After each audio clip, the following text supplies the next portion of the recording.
আমাদের প্রতিদিনের জীবনটা কি শুধুই দৌড়ঝাঁপ আর ব্যস্ততায় কেটে যায়, নাকি চাইলেই একে একটু শান্ত, একটু অর্থবহ করে তোলা সম্ভব? চলুন আজ আয়েশার গল্পের মধ্যে দিয়ে দেখি কিভাবে খুব ছোট ছোট কিছু অভ্যাস আমাদের সাধারণ একটা দিনকেও অসাধারণ করে তুলতে পারে। এটা কিন্তু শুধু একটা রুটিন না, বরং জীবনটাকে গুছিয়ে যাপন করার একটা কৌশল। আর গল্পের শুরুটাই হচ্ছে এই অসাধারণ চিন্তাটা দিয়ে। ছোট্ট শুরু কিন্তু পরিকল্পিত। সব কিছুই তো আল্লাহর নিয়ামত। ওয়াও!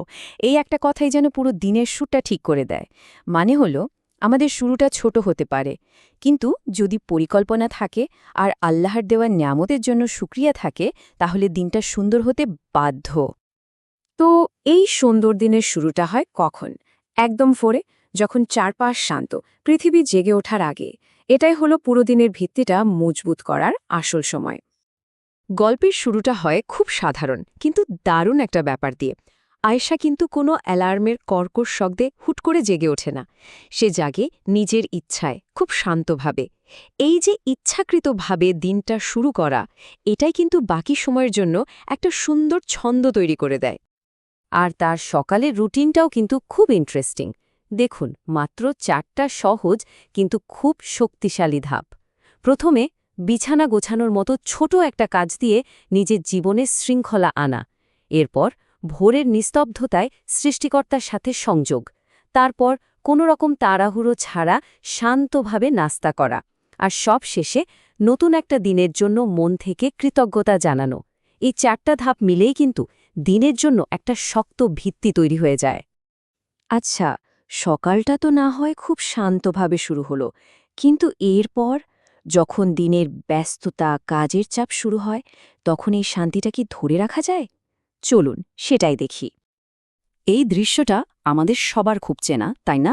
একের পর এক ইমেল, মিটিং, ফোনের আওয়াজ, দিনটা যেন দৌড়ের উপর থাকে। আর ধীরে ধীরে ক্লান্তি এসে ভর করে, মনোযোগ ধরে রাখাই মুশকিল হয়ে পড়ে।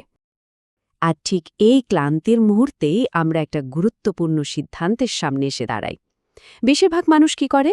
হয়তো উদ্দেশ্যহীনভাবে সোশ্যাল মিডিয়া স্ক্রল করতে থাকে। কিন্তু আয়েশা ঠিক তার উল্টোটা করে। সে সচেতনভাবে নিজের মনোযোগ আর শান্তি ফিরিয়ে আনার জন্য কয়েকটা ছোট কাজ বেছে নেয়।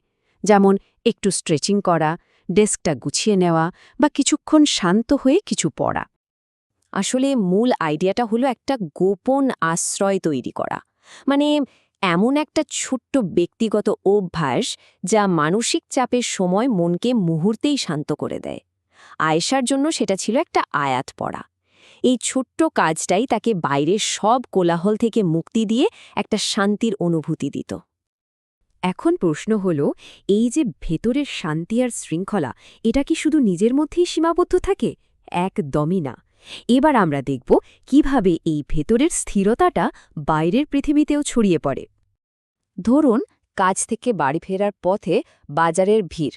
আয়েশা দেখল তার একজন বয়স্ক প্রতিবেশী খুব ভারী ব্যাগ নিয়ে কষ্ট করছেন, রীতিমতো হাঁপাচ্ছেন।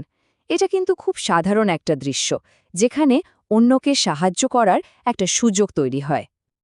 আর আয়েশার কাজটাও ছিল খুব সাধারণ, কিন্তু এর গভীরতা ছিল অনেক। সে এক মুহূর্তও দেরি না করে সাহায্যের জন্য এগিয়ে যায়। তার এই সাহায্যের পেছনে কোনো পুরস্কার বা প্রশংসার আশা ছিল না। ছিল শুধু অন্যকে সাহায্য করার একটা নিঃস্বার্থ ইচ্ছা। আর এর বিনিময়ে যে জিনিসটা পাওয়া যায় তা হলো গভীর এক আত্মতৃপ্তি।